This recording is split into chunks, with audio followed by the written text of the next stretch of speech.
you a little bit about kind of about myself and share a couple of things today that's on my heart.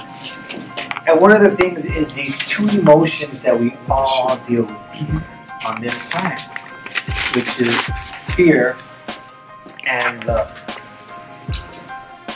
Human limitation and limitless potential.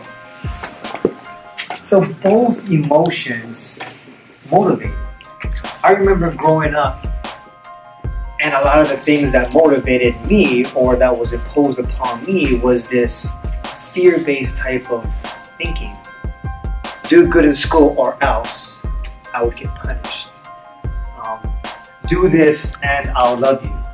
And so as a young kid, even before I began to formulate the language and what words really meant, I started to incorporate certain ideas that, even though I didn't understand the word, that I just felt like something was missing, like I wasn't good enough, like I wasn't lovable.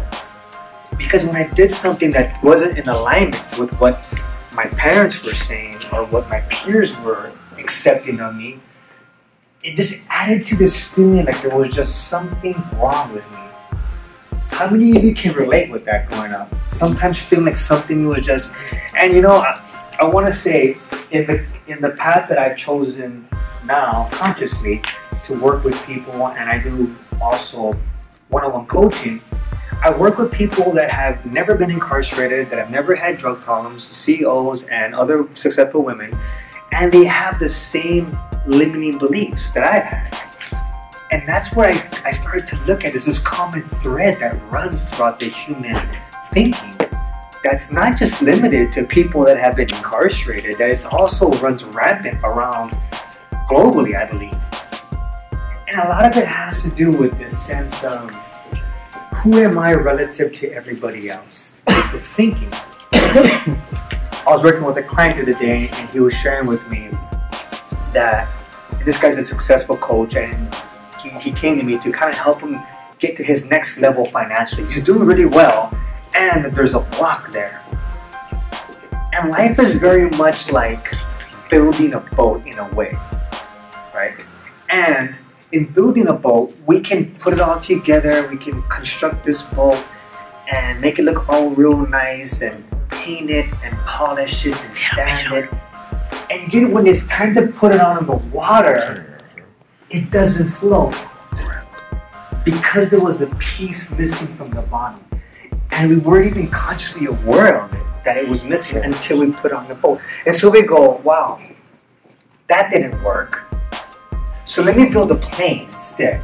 And then we go on to build this plane, a new project, and we're building this plane, we get it all together, we get it all looking right, we get the engine and all the parts, and when it comes time for it to take off, it may go down the runway, but it doesn't take off. And we go, man, what was wrong with that? Consciously we weren't aware. And we go from projects to project and nothing ever really takes off. That's called sabotaging. That's called self-sabotaging. We don't do it consciously, we do it unconsciously, because the unconscious is where all the limiting beliefs and programs are in. And that's what Emerging Leaders is about, really. It's about this 6-week program that helps individuals uncover what's back here, the part here that we don't really are aware of, but yet our lives are reflecting these unconscious beliefs, and we're wondering why we keep doing the same shit every day and getting the same fucking results. Excuse my language, but that's just how I felt sometimes, you know? And I'm still in the process of uncovering some of those things, which is why I stay in the work. Even though I've been on this conscious path for 15 plus years, happened when I was 29, hit a rock bottom, lost hundreds of thousands of dollars, and woke up.